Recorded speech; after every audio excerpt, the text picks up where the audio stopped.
Well, for more now on how times are changing for the global watch industry, let's bring in David Kaplan. He's the Chief Marketing Officer of Watchbox. Thank you for joining us. Thank you for having me. Now, for a long time, the Made in Switzerland label was considered the epitome of quality, and it's the country's main export after chemicals and machinery. But which countries are considered the leaders in this space now, and how is that changing? So there's still no substitute for a Swiss watch. Switzerland makes up the majority of the luxury market. You see some luxury watches from Japan, and you see more fashion watches coming from China. But for a luxury watch, Switzerland and Germany are still the cream of the crop. Now, Germany's annual watch fair is a huge platform for the industry, especially the luxury market. What's the mood like there, not just for the luxury sales, but for general watch sales, especially the more economical options?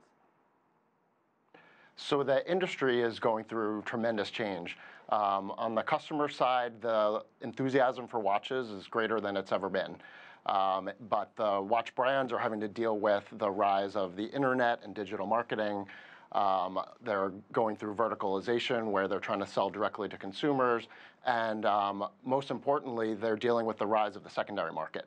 So more than ever before, customers are choosing between new watches and secondary market watches.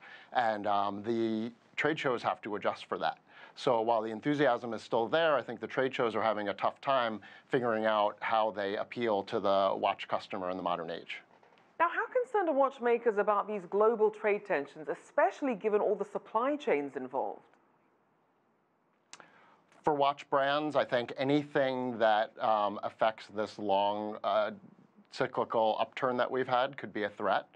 I know that China is always a concern, since most of the trade on the new side of the business is between Switzerland and other countries. The key relationship are between the Swiss governments and those economies. But if global trade tensions affected the overall macroeconomy, it'll affect all industries.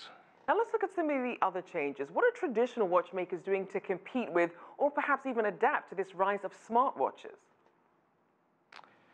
So on the luxury side of the market, we view smartwatches as a positive trend. What you've seen since the release of the Apple Watch is tens of millions of young people wearing watches on their wrists. In your intro, you had somebody who said, I could tell time on my phone. And I think people are realizing there's more to having a device on your wrist than to just tell the time. It's a fashion statement, it's a style statement, it makes a personal statement about you. And we're seeing customers that purchase a smartwatch often want to upgrade and buy a Rolex later on, or upgrade to more of a statement piece that they wear on their wrists. So on the luxury side, I think it's important that it gets watches on wrists. On the fashion side of the watches, I think they're having to adjust, and you're seeing companies like Fossil Group partner with smartwatch technology so that they can have a fashion statement at a reasonable price along with a cool gadget that young people want to wear. Now, as we heard from the comments, when people think about watches, either they're more so thinking about function, or they're really thinking of it as a piece of wearable art. So is there a danger of watches ending up the way of other technology that's becoming more unnecessary because of things like smartphones? So the basic need of a watch to tell time is certainly unnecessary today. But yet interest in watches is greater than ever before. So we find great enthusiasm for the love of art on your wrist, the love of mechanics on your wrist. People want to know every facet about the watch, to know what makes the movement work, to wear multiple watches, to trade in and out of them. So we're well beyond the use of telling time for a watch. It's much more of a personal statement or statement of luxury or a statement of your interest in mechanics or function than telling time. And in today's fast-paced world, it's a fast-growing hobby, and our customers couldn't be more dedicated to it than ever before. Now, it's interesting. You mentioned that people are still interested in it. What does all this mean, all these changes in the industry? What does that mean for collectors? So it's as great a time as ever to be a watch collector. First of all, some of the high-end brands like Rolex, Patek Philippe, Audemars Piguet, Richard Mille are as popular as they've ever been. And if you can get a hold of stainless steel sports models of these watches, they're instantly worth more than their retail value on the secondary market, which is something that we haven't seen too much of.